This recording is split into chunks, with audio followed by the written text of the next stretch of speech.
All right, we are back and we have our last day of pre-recorded Stronger Together podcast. They're not pre-recorded because we go live every time. It's because that's how education is. It is live, it is in person, it just happens on the fly. And I'm really excited today because not only do I get to meet two amazing educators and hear their work and what they're going to do at FETC. It's packing weekend because Wheels Up on Tuesday, so I'm really excited to get there. It's my sixth time going, fifth in person, and it's always one that I thoroughly enjoy. Thank you to the tech team, TEQ. They will be there at FETC for supporting this podcast at multiple events. And here at FETC, we will be live on the floor for 2 days. But before we get there, we are hearing from amazing educators, their sessions, their story. And I thought it was cold here near Boston at 13 degrees, but I just heard from her, Jennifer Casa-Todd, it is even colder in Ontario. Yes, So, it is. Yes, it is. So Orlando is beautiful. I keep looking at the weather and I'm packing today. I'm really excited about the warmth. yes, it looks like it's gone up about 6-7 degrees in the last week. So I keep hitting refresh on that for sure. So, well, thanks for getting up. Is it Eastern time for you? Eastern time, yes. Okay, good. I started to get nervous, like, oh, I should look at these things, but I just, just go with it. So I'm psyched you're here.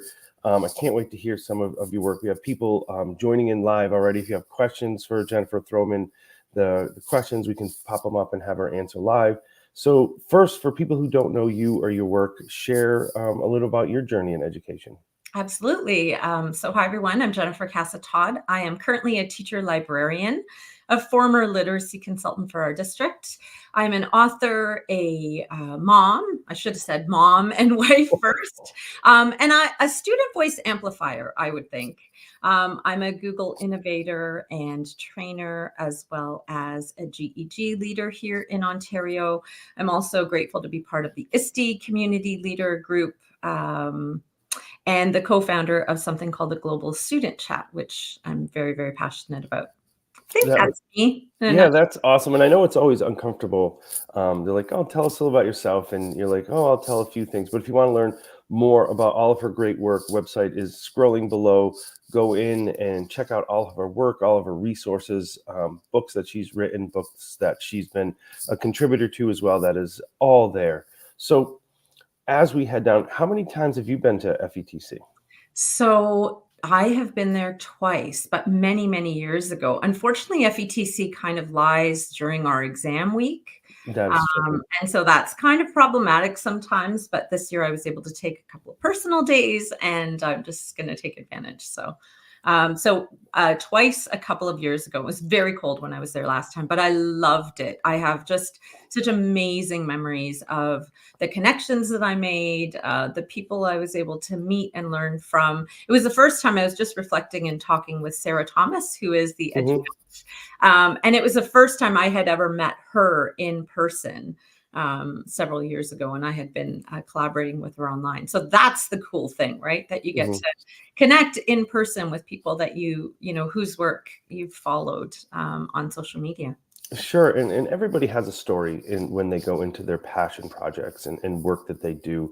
And what was yours? How did you kind of get into that social media support, student voice amplifier? Like, what was it that brought you to that area of education? I'm not sure. So it was really a combination of factors. I was working at the time as a literacy consultant, but also we were rolling out technology for our district, and I got to be a part of that, which was so exciting. It was kind of a train the teacher kind of model for all 108 of our schools. Wow. And but so exciting because I was on the ground floor of that. And so that was the first time I ever thought, oh, let me submit a conference presentation and see what I think. I had never done that before in my life. And I submitted my first workshop as a group, as a district team. We went to ISTE together. That was the first time I'd ever been there. And we presented, and I was just in awe of all of the awesome that was around me. And I recognized in and around that time, I joined Twitter. A good friend of mine, George Couros, encouraged me to start a blog. And then sort of things started to evolve from there. From my blog, I had become really passionate about empowering students to leverage social media positively and productively. That led into my first book, Social Media, which I'm so grateful to DBC for publishing for us.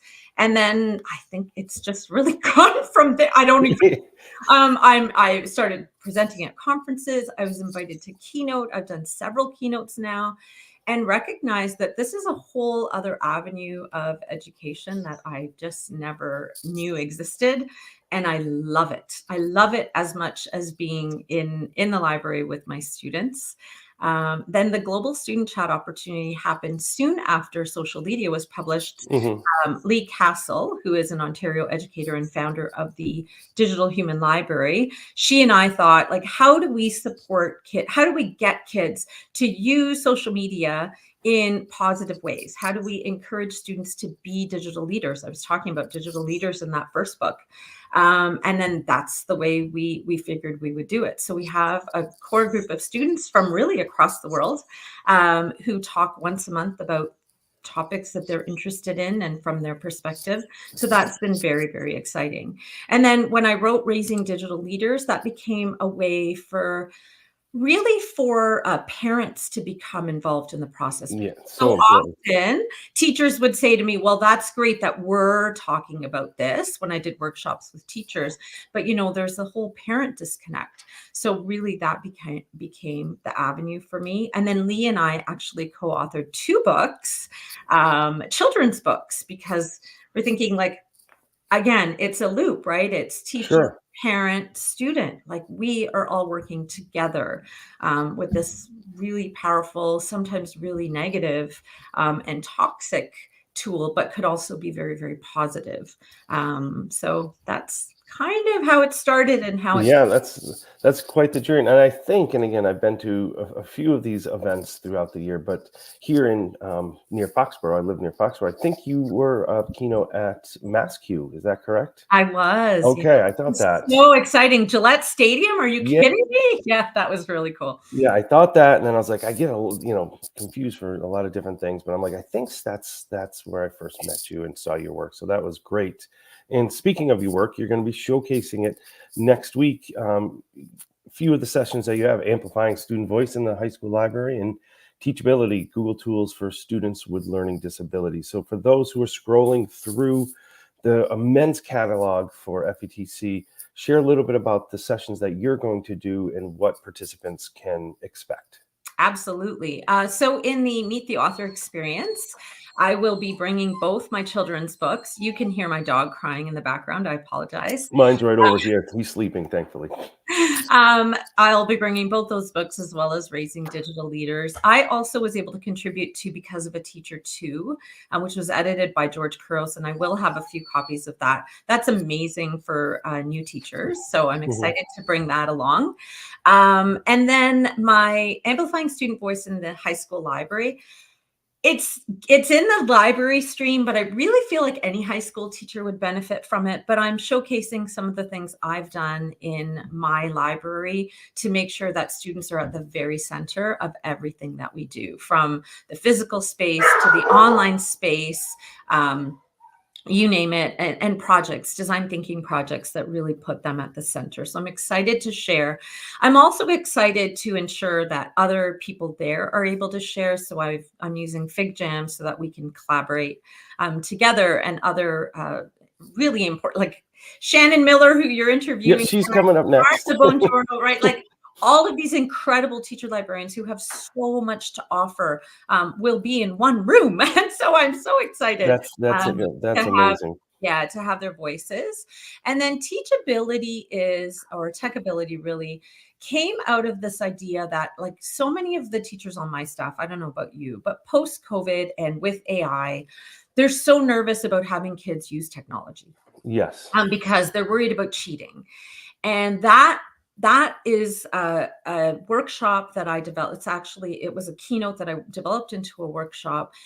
And I do a few things there. Number one, I do simulations, what it's like to be a student with a learning disability. And that probably, even though it's a tech conference and that's really not tech specific, That's probably the most powerful part of it, because Okay. I think what we forget as educators, when we're worried about kids cheating, is how important and necessary technology is for some students in order for them to achieve. So we know that students with learning disabilities have average to above average intelligence, but if they don't have the proper accommodations, we'll never be able to see them shine. And Sure. so putting those simulations in for me has been, and it's something I worked with a woman named Michelle Kim, who's an incredible special education consultant at my district. And she's the one who brought all of that into it.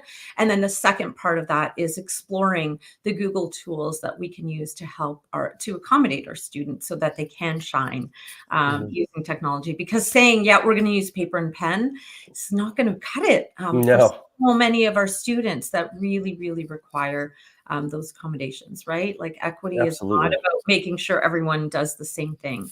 Equity is about ensuring that we are supporting students who need those extra accommodations just to level the playing field. So that's what that is all about. And then Wonderful. I'm just excited about connecting with people and learning from them.